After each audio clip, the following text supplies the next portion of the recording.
আসসালামু আলাইকুম। কানিজ ফাতেমা লোপা স্বাগত জানাচ্ছি এনটিভির সন্ধ্যার খবরে।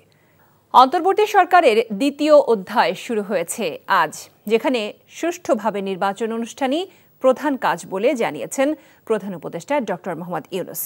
সচিবালয়ে উপদেষ্টা কমিটির বৈঠক শেষে সংবাদ সম্মেলনে এসব বলেন তার প্রেস সচিব শফিকুল আলম। জুলাই পর্যন্ত উপদেষ্টা কমিটির বৈঠকে নেওয়া সিদ্ধান্তের ৭৮.৪১% বাস্তবায়ন হয়েছে। বলেন, সরকারের বড় প্রচেষ্টা যে শেখ হাসিনাকে ফিরিয়ে এনে বিচার সম্পন্ন করা। রোকনউদ্দিনের রিপোর্ট। বৃহস্পতিবার প্রথমবারের মতো অন্তর্বর্তী সরকারের উপদেষ্টা কমিটির বৈঠক অনুষ্ঠিত হল সচিবালয়ে, যেখানে যোগ দেন প্রধান উপদেষ্টা। বৈঠকের শুরুতে রাখা বক্তব্যে দেশ এখন দ্বিতীয় অধ্যায়ে পা রেখেছে, নির্বাচনই যার মূল লক্ষ্য বলে জানান ডক্টর ইউনূস। বৈঠক শেষে আয়োজিত সংবাদ সম্মেলনে যা তুলে ধরেন প্রধান উপদেষ্টার প্রেস সচিব। উনি বলেছেন যে আজকের থেকে দ্বিতীয় অধ্যায় শুরু, এবং উনি বলেছেন যে এই দ্বিতীয় অধ্যায়ের প্রথম এবং প্রধান কাজ হলো নির্বাচন সুন্দরভাবে করা। এখন পর্যন্ত উপদেষ্টা কমিটির বৈঠকে নেওয়া সিদ্ধান্তের বাস্তবায়ন এবং সংস্কার কমিশনের দ্রুত বাস্তবায়নযোগ্য সুপারিশের অগ্রগতিও তুলে ধরা হয় এই বৈঠকে। 8 অগাস্ট 2024 থেকে 31 জুলাই 2025 পর্যন্ত 315টি সিদ্ধান্ত নেন এটা কাউন্সিল অফ অ্যাডভাইজার বা ক্যাবিনেট। তার মধ্যে বাস্তবায়িত হয়েছে 247টি, এবং এর মধ্যে শতকরা হার হচ্ছে 78.41।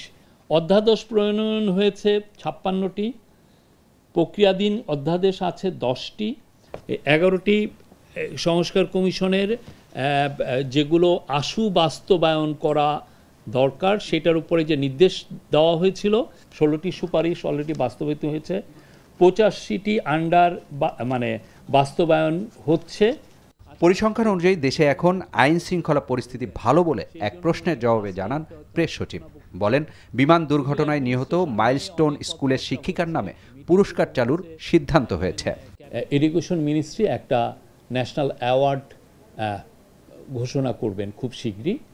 এই অ্যাওয়ার্ডের নাম হবে Mehreen Chowdhury award or prize for outstanding services. এইটা দেওয়া হবে শুধুমাত্র দেশব্যাপী যারা টিচার আছেন। জুলাই হত্যাকাণ্ডের বিচার শেষ হওয়া পর্যন্ত সরকারের পক্ষ থেকে আওয়ামী লীগের কার্যক্রম নিষিদ্ধ করা হয়েছে। তবে তাদের নির্বাচনে অংশ নেয়া বা না নেয়ার সিদ্ধান্ত নির্বাচন কমিশনের বলে জানান তিনি। বলেন, শেখ হাসিনাকে ফিরিয়ে এনেই বিচার সম্পন্ন করতে চায় সরকার। আমরা আশা করি একদিন না একদিন সে ফিরে আসবেন এবং এই ট্রায়ালের সম্মুখীন হবেন।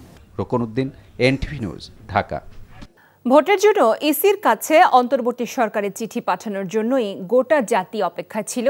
এটি অত্যন্ত ইতিবাচক বলে মন্তব্য করেছেন বিএনপি স্থায়ী কমিটির সদস্য সালাউদ্দিন আহমেদ। তিনি জানান, যুগপথ আন্দোলনের সম্ভাবনাদের নিয়েই বিএনপি ভোটে যাবে। সাংবাদিকদের সাথে আলাপকালে এসব কথা বলেন বিএনপি নেতা। বিস্তারিত দেখুন ইফতেখার রেজার রিপোর্টে।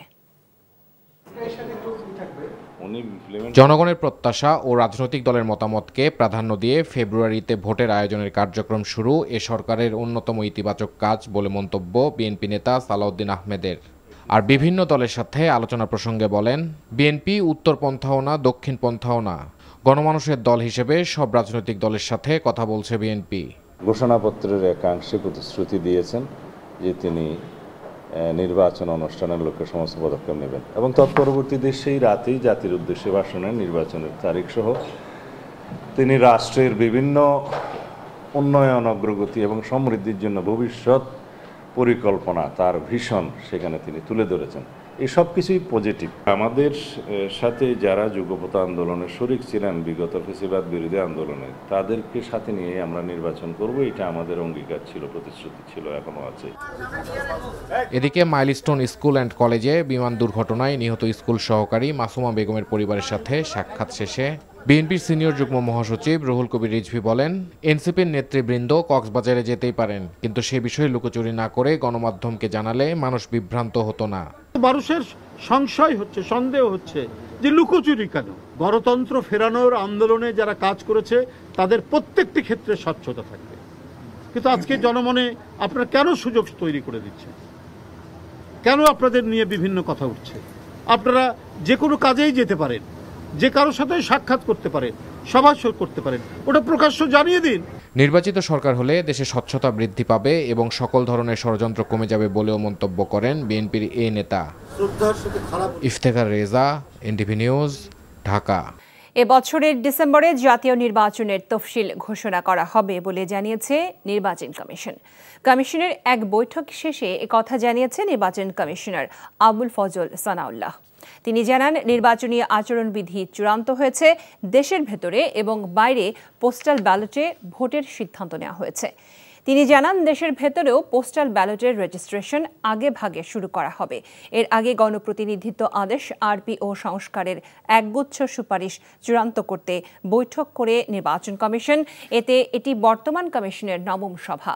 নির্বাচন ভবনে প্রধান নির্বাচন কমিশনার এএমএম নাজির উদ্দিন সভায় সভাপতিত্ব করেন। 4 নির্বাচন কমিশনার ছাড়াও ইসি সচিব এবং সংশ্লিষ্ট কর্মকর্তারা সভায় উপস্থিত ছিলেন। বৈঠক শেষে আবুল ফজল সানাউল্লাহ জানান, AI এর অপব্যবহার এবং সোশ্যাল মিডিয়ার অপতথ্যের বিরুদ্ধে ব্যবস্থা রাখা হয়েছে। মাননীয় প্রধান নির্বাচন কমিশনার আপনাদেরকে যেটা বলেছেন, আমাদের পক্ষ থেকে ঘোষণাটা আসবে 2 মাস আগে আনুমানিক, যেদিন আমরা শিডিউল ঘোষণা করব। তো আপনারা ধরেই নিতে পারেন এই শিডিউল ঘোষণার কাজটা আমাদের ডিসেম্বর মাসের প্রথম অর্ধেই আপনারা পাবেন। কোন দলীয় সরকার ক্ষমতায় আসার আগেই জুলাই সনদকে আইনি ভিত্তি দিয়ে নির্বাচন আয়োজনের দাবি জানিয়েছে জামাত ইসলামের সেক্রেটারি জেনারেল অধ্যাপক মিয়া গোলাম পরোয়ার। জাতীয় প্রেস ক্লাবে বাংলাদেশ আদর্শ শিক্ষক ফেডারেশন আয়োজিত এক আলোচনা সভায় বিকেলে এসব কথা বলেন তিনি। পরোয়ার বলেন, জুলাই ঘোষণায় একটি নির্দিষ্ট রাজনৈতিক দলের চিন্তা চেতনার প্রতিফলন ঘটেছে, এমন অভিযোগে রাজনীতির ময়দানে গুঞ্জন উঠেছে। তিনি বলেন, বিদ্যমান ব্যবস্থায় নির্বাচন হলে দেশে নতুন ফ্যাসিবাদের উত্থান ঘটতে পারে। তিনি এ সময় আরও বলেন, যারা খুন করেছে, বিদেশের টাকা পাচার করেছে, স্বাধীনতাকে ভারতের কাছে তুলে দিয়েছে, তাদের বিচার না করে সুষ্ঠু নির্বাচন সম্ভব নয়। রাজনৈতিক ও অর্থনৈতিক বৈষম্য দূর করে একটি গ্রহণযোগ্য নির্বাচন অনুষ্ঠিত করার লক্ষ্যে সরকার কাজ করে চলেছে বলে জানিয়েছেন বাণিজ্য উপদেষ্টা শেখ বশিরউদ্দিন। কাঠামোগত সংস্কার করে সামনের দিকে সরকার আরও অগ্রসর হবে বলেও তিনি জানান। বিকেলে রাজধানীর টিসিবি সেন্টারে জুলাই পুনর্জাগরণ উদযাপন অনুষ্ঠানে এসব কথা বলেন তিনি। বাণিজ্য উপদেষ্টা বলেন, অর্থনীতি ভারসাম্যে সংস্কার কাজ চলমান রয়েছে। দেশের অর্থনৈতিক প্রতিষ্ঠানগুলোর মৌলিক সংস্কারের জন্য কাজ করে চলেছে সরকার। বৈষম্য দূর করে একটি গ্রহণযোগ্য নির্বাচন করার লক্ষ্যেই এগিয়ে চলেছে সরকার। ফিফা র্যাঙ্কিংয়ে নিজেদের ইতিহাসে সর্বোচ্চ অবস্থানে 104 নম্বরে উঠেছে বাংলাদেশ নারী দল। এর কৃতিত্ব খেলোয়াড়দের দিয়েছে বাফুফে।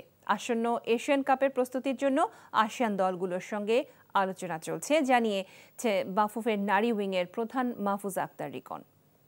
রিপোর্ট কুশল ইয়াসিরের। একের পর এক সুখবর দিচ্ছে বাংলাদেশের নারী ফুটবলাররা। এশিয়ান কাপের চূড়ান্ত পর্বে জায়গা করে নেয়া দলটি এবার ফিফা র্যাঙ্কিংয়ে 24 ধাপ এগিয়েছে। বিশাল উন্নতির কারণে বিশেষভাবে বিজ্ঞপ্তিতে বাংলাদেশের নাম উল্লেখ করেছে ফুটবলের সর্বোচ্চ সংস্থা। এশিয়ান বাছাইয়ের প্রস্তুতির জন্য জর্ডান ও ইন্দোনেশিয়ার মতো উঁচু র্যাঙ্কিংয়ের দলের বিপক্ষে ড্র করে বাংলাদেশ। বাছাইয়ে মিয়ানমার ও বাহরাইনের মতো বড় দলকে হারায় পিটার বাটলারের দল। এমন উন্নতি অনেকটা প্রত্যাশিতই ছিল। ফিফার কাছ থেকে যখন রিকগনিশনটা আসে, আর সবচেয়ে বড় কথা স্পেনের সাথে যদি পাশাপাশি রাখি, তখন তো অনেক বেশি আনন্দের এবং গর্বের। আমাদের মেয়েরাও খুশি। এই সাফল্যের জন্য আমি ধন্যবাদ জানাতে চাই আমাদের মেয়েদেরকে, কোচিং স্টাফদেরকে। ঋতুপর্ণা আফিদাদের সামনে বিশ্বকাপ ও অলিম্পিক খেলার সুযোগ রয়েছে। জাপান কোরিয়া ব্যস্ত। প্রস্তুতির জন্য শক্তিশালী প্রতিপক্ষ এখনও খুঁজছে বাফুফে। ভিয়েতনাম, ফিলিপিন, এই টাইপের, তারপরে থাইল্যান্ড, এই দেশগুলো টিম অনেক স্ট্রং, আমাদের থেকে স্ট্রং। তো আমরা যেহেতু ওই ক্যাটাগরি টিমগুলোকে পেলাম না, তখন আমি এগুলোকে নিয়ে মুভ করব।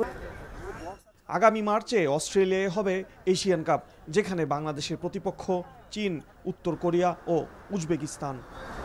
কুশল ইয়াসির, এনটিভি নিউজ, ঢাকা। এই ছিল সন্ধ্যার খবরে।